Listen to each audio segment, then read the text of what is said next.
तीसरा test match है। इमामुल हक की जो बात हो रही है, स्टैट्स क्या बताते हैं उस हवाले से कि क्या वाकई फॉर्म तो खराब है। बट साहब ने कहा वर्ल्ड कप में भी ठीक नहीं खेले थे, यहाँ पर ऑस्ट्रेलिया में भी एक और मसला है कि शॉट्स उनके नजर नहीं आ रहे हैं। और आप समझते हैं कि कहीं शान मसूद को अगर खुदा न खास्ता हम ऑस्ट्रेलिया में 3-0 हार गए तो कुर्बानी का बकरा न बना दे क्योंकि उसे T20 टीम में सेलेक्ट नहीं किया गया, जबकि वो पिछले साल वर्ल्ड कप में T20 टीम का हिस्सा थे और परफॉर्मेंस बुरी नहीं थी। आप क्या समझते हैं? देखिए, जब शान मसूद इस साल के शुरू में हाईवेज बनाते रहे, वहाँ पे आपने रन कर दिए, तो ये तो 5 साल से लोगों को नजर आ रहा है कि उसकी अवे फॉर्म बिल्कुल खराब है, होम फॉर्म में वो चल रहा है, खेल रहा ये तो अवे फॉर्म ना हुआ, ये तो अवे एबिलिटी हुई। बिल्कुल एबिलिटी है, ये तो आप लिमिटेड एबिलिटी के साथ 5-5 साल खेल गए हैं। हैरानी होती है कि कुछ प्लेयर्स का करियर बन गया है जो पीछे हम लोग यूई में खेलते रहे, फिर यूई के बाद हम सबसे ज्यादा रन उन्होंने स्कोर किए। उस ओपनिंग जोड़ी ने 7 सेंचुरी बनाई, वर्ल्ड रिकॉर्ड बनाए, सबसे ज्यादा रन, सबसे फिर उस ओपनिंग जोड़ी को फिर हम स्ट्राइक रेट के हवाले से क्यों? भाई एशिया कप के फाइनल में आप पहुंचे, बिल्कुल सही है। आप वर्ल्ड कप के फाइनल में पहुंचे, T20 की बात कर रहे हैं ना। T20 जय हिंद दोस्तों, पाकिस्तान ने बनाया टेस्ट क्रिकेट में शर्मनाक रिकॉर्ड। 147 सालों में पहली बार हुआ है ऐसा। जी हाँ दोस्तों, पाकिस्तान और ऑस्ट्रेलिया के बीच तीसरे टेस्ट मैच में पाकिस्तान पहले बल्लेबाजी करते हुए 313 रनों पर ऑल आउट हो गई। पाकिस्तान मीडिया एक बार फिर से बाबर आजम को निशाने पर लिया। पाकिस्तान के दोनों ओपनर बल्लेबाज खाता नहीं खोल सके। शाह मसूद और बाबर आजम 26 रन बनाकर आउट हो गए। आज इस बार फिर बाबर आजम बड़ी इनिंग खेलने से चूक गए। एक बार ऐसा लग रहा था पाकिस्तान टीम 200 रन भी नहीं बना पाएगी।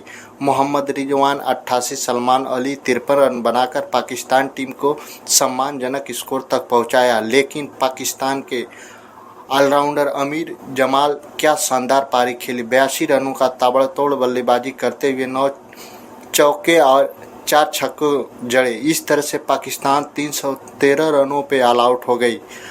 ऑस्ट्रेलिया की तरफ से PAT Cummins 5 wicket, Mitchell Starc 2 wicket लिए। आइए सुनते हैं पाक मीडिया के आगे क्या बोल रही है, फिर मिलते हैं वीडियो के अंत। सबसे बड़ा नुकसान पाकिस्तान के क्रिकेट का होता है। फरीद खान साहब, ये जो अभी हम देख रहे हैं, जैसे आप कैंप की बात की, अंडर 19 का भी कैंप लगाया, फिर पाकिस्तान की जो आने वाला तीसरा टेस्ट मैच है। इमामुल हक की जो बात हो रही है, स्टैट्स क्या बताते हैं उस हवाले से कि क्या वाकई फॉर्म तो खराब है। बट साहब ने कहा वर्ल्ड कप में भी ठीक नहीं खेले थे, यहाँ पर ऑस्ट्रेलिया में भी एक और मसला है कि शॉट्स उनके नजर नहीं आ रहे हैं। आदाद शुमार क्या बताते हैं? तो वर्ल्ड कप भी नहीं खेले, ऑस्ट्रेलिया रह के गया पीछे में, तो ये सोच रहा हूँ किधर खेले हैं। लेकिन जो स्टैट्स बताते हैं, मुझे तो खुद ये हैरानी हो रही है कि वो स्लो स्ट्राइक रेट पे जो है बात जो है वो डाल देते हैं। इमाम के केस में मैं ये नहीं कहूंगा कि मैच एक दिन पहले खत्म हो गया तो वो उनकी स्ट्राइक रेट जस्टिफाइड है। जब एनालिस्ट बैठता है वो ये देखते हैं कि कैसी डिलीवरीज पे उसने जो डिलीवरीज लीव की उसने, या जहां पर उसने इंटेंट शो नहीं की, या स्कोरिंग शॉट वो मार सकता था, क्योंकि इवेंचुअली अगर उसने उसकी आप देखें डॉट बॉल परसेंटेज तो वो बहुत ज्यादा है। कई ऐसी शॉट्स है जहां पर शायद वो चौका ले सकता था, जहां एक रेगुलर बैटर चौका लेता, बहुत अच्छा बैटर तो अच्छी गेंद पे भी चौका मार देता है, लेकिन एक रेगुलर बैटर जिन गेंदों पे चौका मार सकता था, इवेंचुअली अगर वो उस तरह की 20 बॉलें लीव कर देता है तो वो 20 बॉलें 80 रन दे सकती थी आपको। इवेंचुअली आप मैच हार जाते हैं उससे 80 रन से। इस तरह से भी देखा जाता है कि कहां पर वो इतना भी रिस्क नहीं ले रहा कि उसको डर है अंदर कि वो अपनी विकेट लूज ना कर दे। और 33 की स्ट्राइक रेट से वो खेला, जो कि बहुत कम है इस डे एंड एज में। और मैंने उसकी स्ट्राइक रेट्स तो छोड़े, एवरेजेस का जो डाटा शेयर किया था, ट्वीट भी किया था, मतलब 16 की एवरेज ऑस्ट्रेलिया में आपकी, 18 की आपकी एवरेज इंग्लैंड में, 24 की साउथ अफ्रीका में, न्यूजीलैंड में आप खेले नहीं है। एवरेजेस आपकी जहां अच्छी है वो आयरलैंड है, जहां पर 80+ एवरेज है। पाकिस्तान में 60 से ज्यादा की एवरेज, जिस तरह की पिचेस आप बनाते हैं माशाल्लाह, जो हाईवेज बनाते हैं, वहां पे आपने रन कर दिए। तो ये तो 5 साल से लोगों को नजर आ रहा है कि उसकी अवे फॉर्म बिल्कुल खराब है, होम फॉर्म में वो चल रहा है, खेल रहा है। ये तो अवे फॉर्म ना हुआ, ये तो अवे एबिलिटी हुई। बिल्कुल एबिलिटी है, ये तो आप लिमिटेड एबिलिटी के साथ 5-5 साल खेल गए हैं। हैरानी होती है कि कुछ प्लेयर्स का करियर बन गया है जो पीछे हम लोग यूई में खेलते रहे, फिर यूई के बाद हम पाकिस्तान में जो पिचेस बनाकर खेलते रहे, और जिन टीम्स के साथ खेलते रहे, जो स्ट्रेंथ टीम्स की पाकिस्तान आती रही है, जो हमें आई ओपनर मिला वर्ल्ड कप में, हमने देखा हम लोग कहां पर स्टैंड करते हैं मॉडर्न डे क्रिकेट। जब हमने पहली दफा बॉलर्स को फेस किया, जो कि जो टीम्स हमारे वहां आके उन बॉलर्स को लाती नहीं थी, और फिर हम लोग एक्सपोज हो गए। इमाम के केस में भी ऐसे ही है, मतलब आप कैसे जो है वो जस्टिफाई कर सकते हैं किसी की? आप भी ये समझते हैं कि पाकिस्तान की अगर कारकर्दगी खराब रही है वर्ल्ड कप में, या फिर ये जो बड़ी टीमों के खिलाफ, ये बुनियादी तौर पर क्वालिटी का फर्क है, मायार की। जब आप अपने से बेहतर खिलाड़ियों के सामने आमने सामने आते हैं तो आपकी असल सलाहियतें खुलकर सामने आती हैं। आप उस पोटेंशियल पर नहीं होते हैं जिस पोटेंशियल पर आपको मार्क वुड पकड़ता है, जिस पोटेंशियल पर आपको पैट कमिंस पकड़ते हैं, जिस पोटेंशियल पर आपको बेन स्टोक्स पकड़ते हैं, जिस पोटेंशियल पर आपको मार्को जेनसन पकड़ते हैं। देखिए, ये पिचेस जब आपने बनाई थी, ये जो आपका पिछला साइकिल था, ये सबसे फेवरेबल साइकिल था, क्योंकि आप बड़ी टीमों के साथ होम पे खेल रहे थे। आप इंग्लैंड, न्यूजीलैंड और ऑस्ट्रेलिया से होम पे खेले, आप एक टेस्ट मैच भी जीत सके। आपने जिस तरह की पिचेस बनाई, आपने डर के वो पिचेस भी बनाई कि अगली टीम जो है वो ना मैच जीत जाए। हमने उनकी स्ट्रेंथ के मुताबिक टीम नहीं बनानी, हमने जो है वो टीम बनानी है, वो पिच बनानी है जो शायद हमें फेवर ना करे, लेकिन दूसरी उनको ना करे। और फिर ये सारे बॉलर्स आपने उस पिचेस में जाकर फेस किए, वहां पर भी वो आपको और आगे चले गए। लेकिन क्योंकि आपके वो 500 स्कोर करते थे एक दिन में, आप भी ऐसी पिच पर 400 कर देते थे एक दिन में, 350 कर देते थे। आपके बैटर्स के स्टैट्स तो इन्फ्लेट हो रहे थे, लेकिन आपके बॉलर्स भी स्ट्रगल कर रहे थे। आपने देखा कि शाहीन का वो स्टैट्स मिसलीड करते रहे फिर आपके ख्याल में? देखिए, स्टैट्स में हम यही बताते रहे हैं कि अगर आप आंखें खोल के देखें तो आप किन पिचेस पे खेल रहे हैं, किधर खेल। कप्तान बना दिया गया है। देखिए, कहा तो जा रहा है कि 2 साल के लिए बनाया गया। अगर 2 साल की दिए जाते हैं फिर तो ठीक है, लेकिन जिन लोगों ने 2 साल दिए हैं उनको 2 महीने भी बाकी नहीं बचे ना। सही कह रहे हैं।